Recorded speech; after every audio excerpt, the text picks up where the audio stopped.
Well, today what we're going to do is go traveling to the Truso Gorge, or valley. Some people call them valleys, but eventually all the valleys in Georgia, in the mountains, end up as gorges. So we'll call it the Truso Gorge.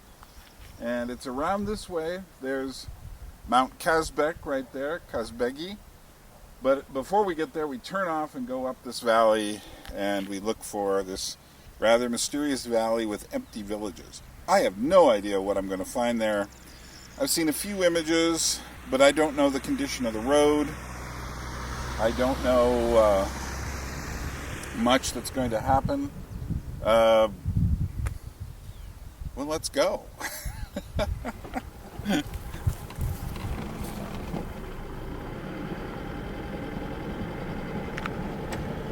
So I started off on the road, driving from Arsha up to the turnoff, looking for the turnoff to get to the Truso Gorge.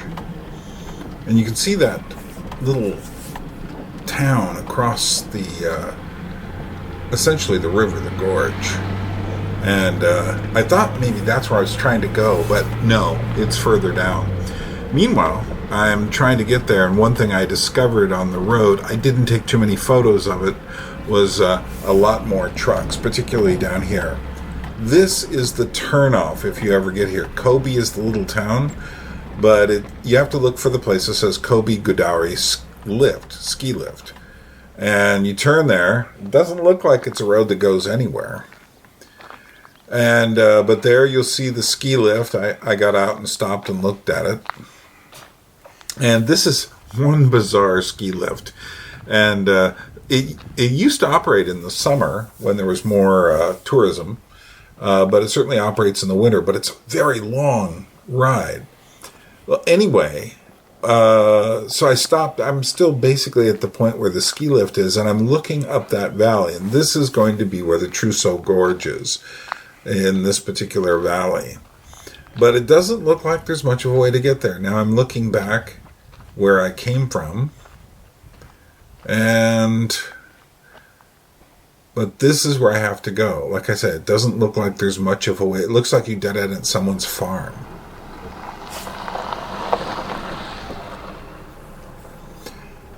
And these are two white vehicles that evidently take people on tours through the gorge area.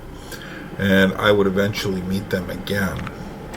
But I decided to then go ahead and I'm driving the Lada Niva, which is kind of like the Soviet equivalent to a Jeep. And I'm going on this road, dirt road, from here on out, up this valley. Now, one of the things about driving this, because I'm holding the camera in my hand, and it's not attached to the car, you can't really get an idea of how bumpy this road becomes. And I think this happens as a visual thing. You don't really see with your parallax vision, your two eyes, the way you see with one eye, the camera. So this looks very flat on the screen. But in fact, you will start noticing the truck moving up and down. And eventually this road becomes so bumpy, there's no way I can actually capture it while I'm driving. And But keep that in mind whenever I say it's really bumpy and it doesn't look that way. I mean, look at the hood of the car and you see it going up and down. Why is it going up and down? Because the road is actually very, very bumpy. So, I am just driving on this road. I don't know, like I said, this is the first time I've ever been here. Don't know where I'm going. Don't know what I'm going to find. And this is genuinely an adventure for me. And coming up here, looks like some sort of agricultural building maybe. And but there is a small church coming up as well. Now, one of the things I recommend is if you ever want to take this drive yourself, make sure you're in a good car, not a car that's super low to the ground. I wouldn't recommend coming out here in a Prius or some sort of small vehicle, something that rides high off the center of the road. These will not be the last cows we see on this trip. There are a lot of them. So look at how this is bumping back and forth. This is not a flat graded road. They don't grade their dirt roads after they put them down. And so some of this gets outrageously bumpy. We haven't got to the bumpy section yet. This is just the hors d'oeuvres, shall we say. Eventually, on my trip, the second trip, which I will take the next day, it gets so bumpy that I'm jumping like 1 meter high. I can't even, there's a hill, you just jump up it to get up. Fortunately, like I say, I've got a good vehicle. It's got four-wheel drive if I need it. But that was the church. So this straightaway is where we're going. And it is kind of boring to film, so I'm going to stop at the other end of the straightaway. But let me say this. This straightaway was ultra bumpy. It doesn't look it, but it's horrifyingly bumpy. And in fact, there's these green meadows on either side where people have driven alternative routes, which were actually much better. And so I got good at finding those and using them myself. So this is the other end of the straightaway, the bumpy straightaway, we'll call it. And now I'm kind of just looking around, looking up at the mountains. There are cows in the fields. There was this one particular, looked like an abandoned house right over there that looked interesting to me. In fact, there was a small village right here with 4 or 5 houses in it. Some of them look like they might be occupied. Many of them look like they were abandoned. But the cows weren't abandoned.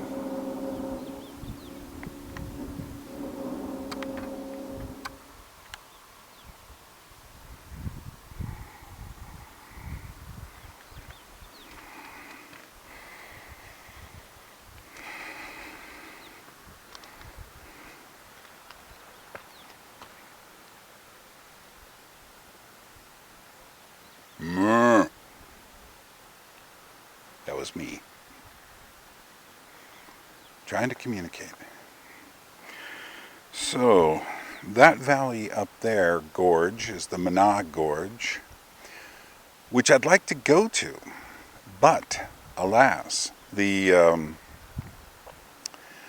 not too far from the border with South Ossetia, in which there are border guards patrolling past a certain point. And that would be true the further up the Truso Gorge we're going today. So I am aware of how far I can go. But I have the feeling once we pass this little cluster of villages up here, which go by the name of Okrokana, different variations of Okrokana, then things should get wilder after that, or at least more deserted. Although they're pretty deserted now. Way across the way in the Manah Gorge right over there, I can see abandoned fortresses. But right now we're just looking at cows, aren't we?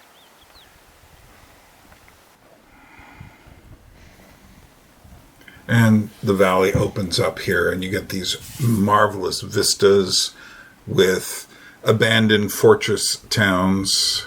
Pretty spectacular. And you can see where the cows graze. All those green hills, which are not hills at all. Those are huge mountains.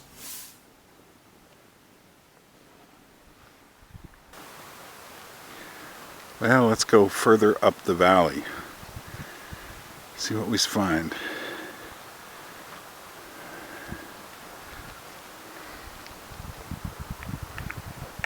See ya, cows. Okay, and we can see one of those abandoned fortresses off in the end. Now, that's the kind of thing that just completely tempts me. You can see towers and empty buildings, but there is one problem. There is a river between me and that area. And as much as I would like to go over there, there is probably a way to get over there. But I'm also at a border region. And I'll explain a little bit more about that later, what that means. So I saw this stela there. These are these religious markers. And this one was particularly fascinating. Felt like, I don't know, can you read Russian? Do you know what that's saying? I don't. So I'm not sure. Felt like it was a death marker of some sort, but I couldn't tell. It could just be a religious marker or a border marker. But this made me think it might be related to some sort of tomb. You sometimes see these angel-like motifs on gravestones, and yet this is different than any normal angel-like motif I've seen. Here's some other motifs that are on the stela, and pretty fascinating. Definitely Christian, and you'll see in a moment there's a cross that's on it. There's the cross, and a couple of crosses, and another cross, church. So it's like a religious border marker is how I looked at it. So I eventually got to this point and got out of the car and walked across the river.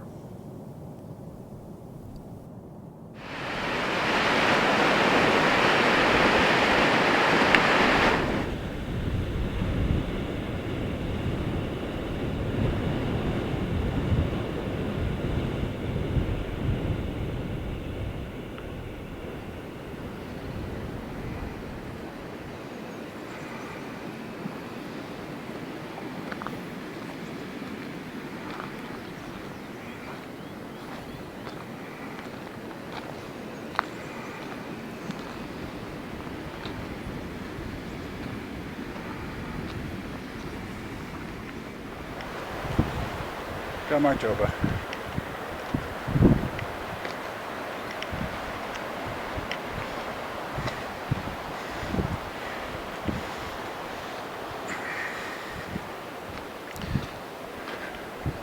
Once I'm out of this village, that's it for people for a while, except for whoever's hiking today.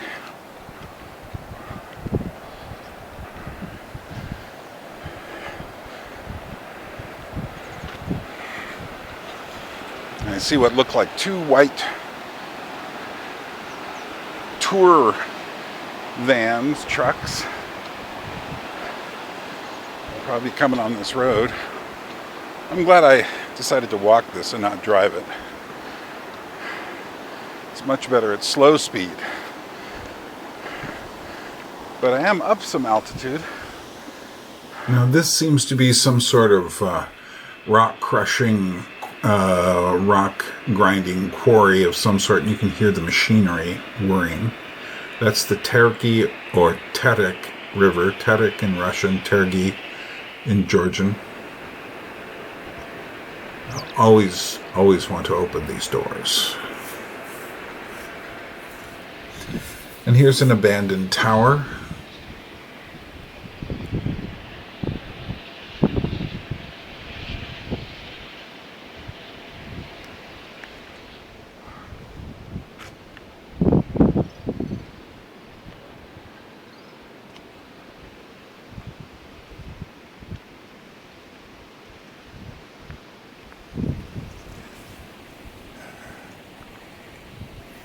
The nice thing about today's journey is that I have no set goal. And sometimes that's the way it should be. Now, I could get all the way up to this tower, but I have a tower here. I have abandoned houses here. And this is what I came for. So, rather than just march and march and march in the hot sun, I'm going to explore. And what's amazing to me is you look at this place and you say, someone must have cared for this an awful lot once. I mean, they built stone walls, high stone walls. They built fine wooden terraces, or what the Georgians call ubani. They have really nice ornate windows. I can see 3 houses here, all part of the village. And maybe I saw one car that had somebody there, and then there was the old woman. And I think that's all that lives in this village now. And yet, there is a road far above me, a dirt road or something. I have no idea how you get there.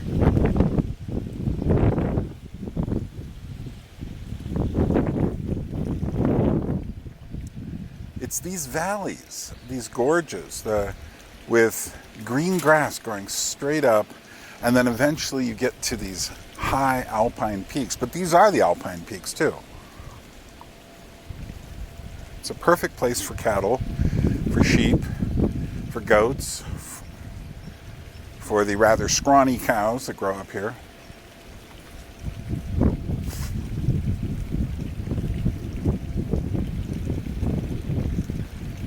But this is what attracts me to Georgia, among other things. There's just a water hose pipe sticking out of the wall, and there is a little trough, looks like it was made out of the scoop of a tractor, and then there are rose petals, wild rose petals, floating in the water. And no one sat here to make this beautiful. It just becomes beautiful through time.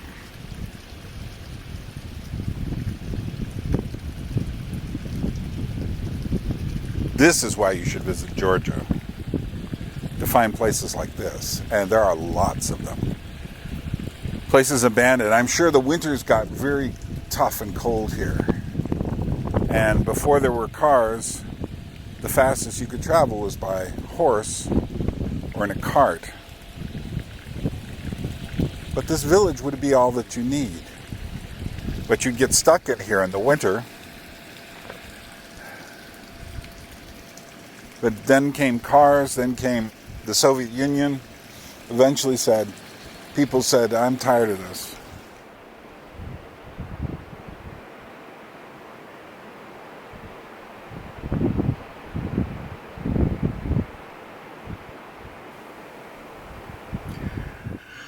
And this building was just too inviting for me. I had to get into it. And so I went around the side and entered in and found these amazing stone steps leading up. Notice the cow patties there. Cows had actually gotten up here and used the second floor for a stable. Or maybe they were a stable on purpose.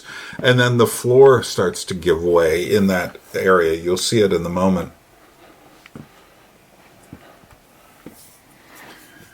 And this is what I look to be like a stable area, which is really bizarre, imagining the cows going up this zone. Or maybe it was sheep, although that was definitely a cow patty on the stairs.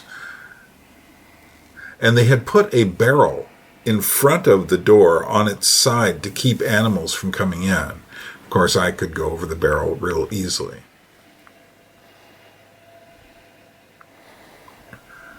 So that's where the floor is given out. But look straight back along the wall, and you'll see how they made their walls at times.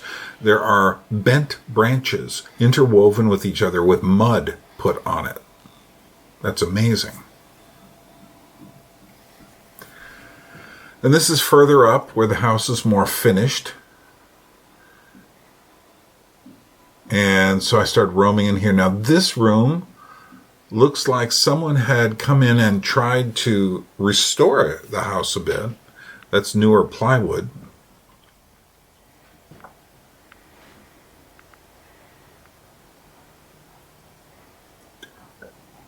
But look at those old windows.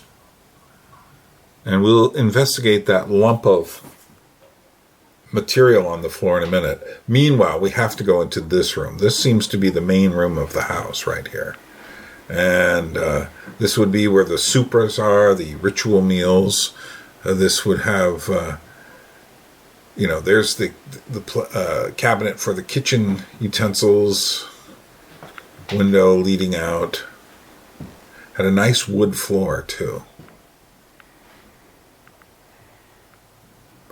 And I really like the feeling of this. I would love to have been able to take a room like this, a house like this, and it would take a lot, but to bring it back up to snuff.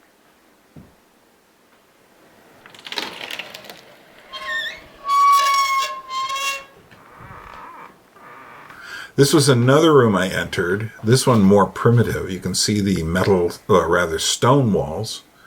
And they've got a layer of plaster and cement over them.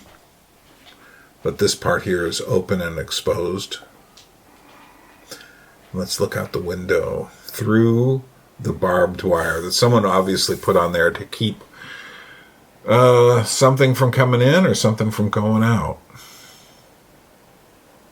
And you can see more of the houses next door. I didn't go to all of these. I just wanted to explore this one more in depth.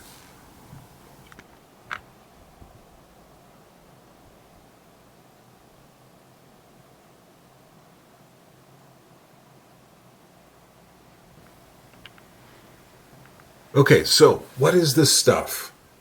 Well, it seems to be sheared wool from maybe shepherds were staying in this place. That's what I think.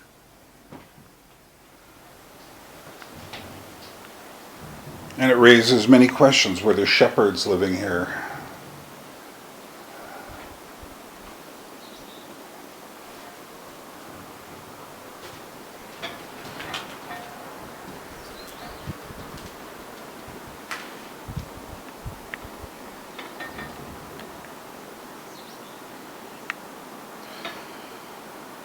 I've always been attracted to empty, abandoned buildings.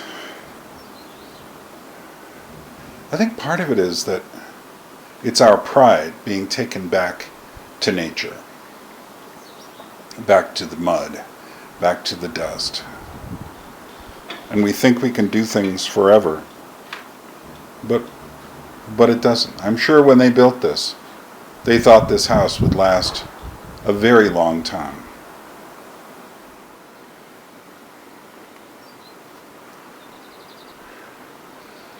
They certainly built it well. Well, it was time to get out and walk the road some more. I knew there was a ways to go before I got to these other features of the Truso Gorge that I would like to visit. Off to my left, down that ravine, is where the river is. And I did see various cars, usually fairly sturdy cars, as you would need for this road, driving on. The people who were in those two white vans were taken up. Those were definitely tourists going to look at this area. And I met other hikers as well. But as I was walking, I realized just how far it was going to be to get to the next area. So I continued to climb here, and I'm climbing and climbing. But I looked up ahead at the gorge and saw that, this road's going to go on for a while. There was a feature on the map I was trying to get to a spring. I never did find it. And then there were some physical features that my map showed me as well. and I didn't quite locate them. Eventually, I would, but that would be the next day's journey. So, but one of the wonderful things about this is just being alone, walking through, there are definitely cows around. There are definitely, and it's shepherds more than anyone that you're going to meet back here. But that's the road up ahead. And what I realized is the road's going to go up ahead, then it's going to descend. And then I'll be walking along further. And eventually I would have to turn around, climb up the mountain again, and go back. And I just said, if these other cars can do it, I can do it. That's just to look at the ravine. And that's where I will be going on my next trip. So, come back for that one. And my advice, go to the Caucasus and rent the most sturdy vehicle you can.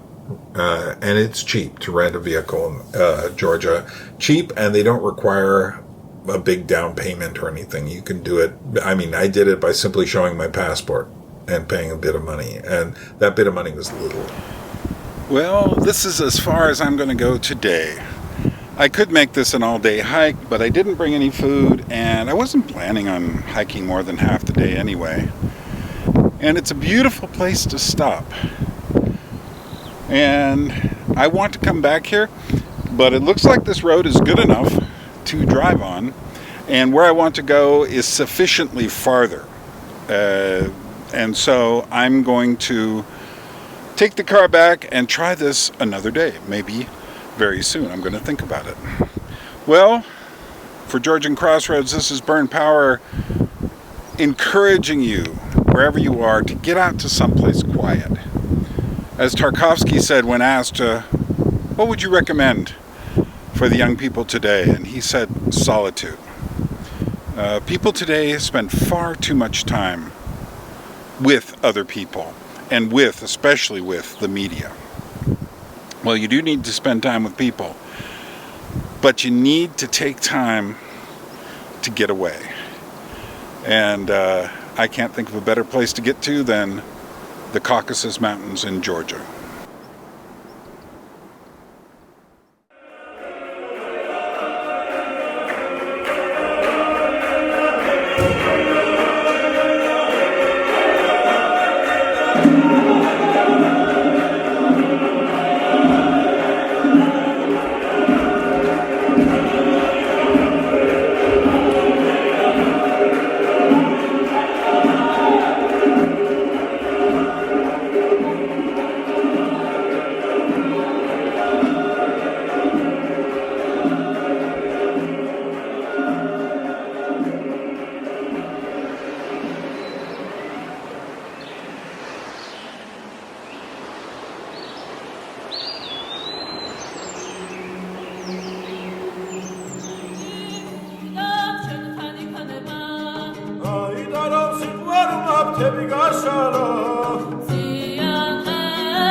Shall